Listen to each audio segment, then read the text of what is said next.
Post-traumatic stress disorder, also known as PTSD, is a mental health condition that is triggered by a terrifying event, either experiencing it or witnessing it. You can't tell by looking at someone that they have PTSD. It is often referred to as a hidden wound. It's in a person and we can't see it, hear it, or feel it, but they can, and they may not talk about it. Not everyone who experiences a traumatic event will develop PTSD. Up to 92% of people with PTSD have a comorbid psychological disorder, most commonly depression and other anxiety disorders, or substance abuse.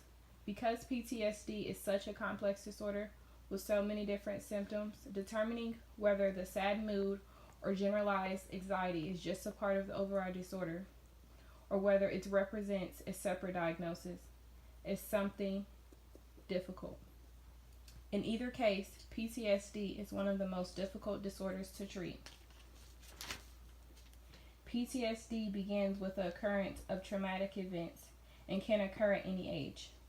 Among adults, the disorder is usually categorized as a civilian PTSD or combat-related PTSD. Depending on the event, combat-related PTSD is usually more severe and less likely to respond to treatment. PTSD results in a significant work impairment with work productivity less exceeding 300 billion per year. Individuals with PTSD also have higher rates of healthcare utilization. Approximately 6.8% of the U.S. adult population suffers from civilian PTSD. The prevalence of combat-related PTSD is higher. The most common estimated range from 6 to 9%, but some has been as high as 18.5% in some samples. Historically, the onset of PTSD followed a life event defined as out of the range of normal human experiences. Most recent diagnostic criteria have expanded the list of eligible events to include many more human experiences, some of which are as common: unexpected death of a loved one, serious illness such as cancer in oneself. The person may have experienced the traumatic event directly, such as being in a combat situation, watched the event occur to someone else, or being a bystander of a crime was committed, or simply heard about or seen the event on television or the internet. The expansion in the manner of conduct with traumatic event, also known as contractile bracket creep, has been the least partial responsibility for the increased prevalence in the number of people who are considered to have experienced a traumatic event. Symptoms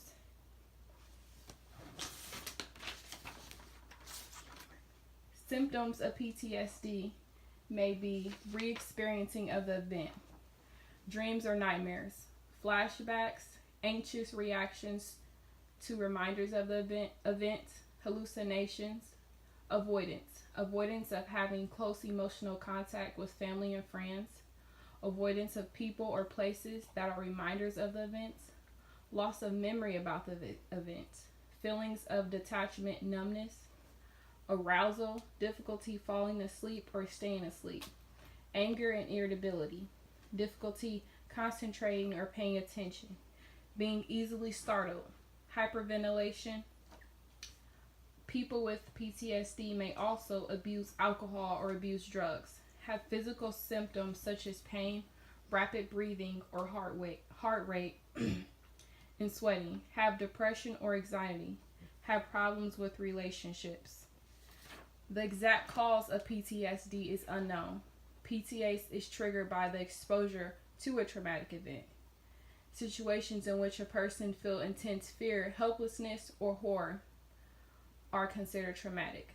PTSD have been reported in people who experience war, rape, physical assault, natural disasters such as earthquakes, hurricanes, or fires, sexual abuse, motor vehicle accidents, animal attacks. Not everyone who experiences a traumatic event will develop PTSD. Symptoms of PTSD are more likely to occur if the person previously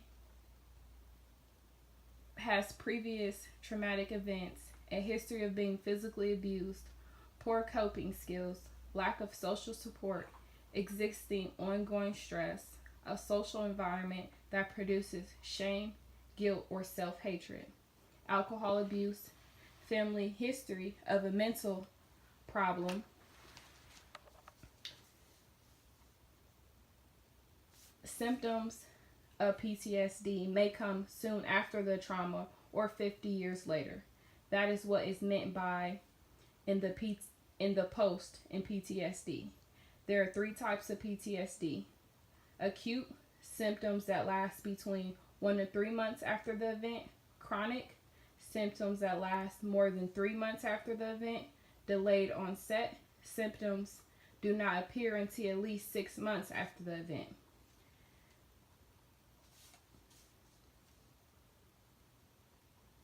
Okay, while between 10 to 20% of war vets develop this disorder, about 70% of sexual assault victims experience it. Any trauma can lead to PTSD, but sexual assault is particularly a potent cause. Rape victims with PTSD may lose all trust in relationships, messing up the bonds with family and friends. Psychological reactions to this event can lead to nightmares, flashbacks, depression, difficulty concentrating, sometimes can lead to issues with drug or alcohol use. Getting treatment for PTSD can help someone regain a sense of control over their life. The primary treatment is psychotherapy, but can also include medication. Treatment can teach someone skills to address the symptoms, learning ways to cope if any symptoms arise again. You don't have to try to handle the burden of PTSD on your own. Cognitive therapy, exposure therapy can be really effective. Cognitive therapy is a type of talk therapy that can help you recognize the ways of thinking that are keeping you stuck. Exposure therapy helps you safely face both situations and memories that you find frightening, so you learn to cope with them. Exposure to therapy can help with flashbacks and nightmares. Thank you for listening to my speech.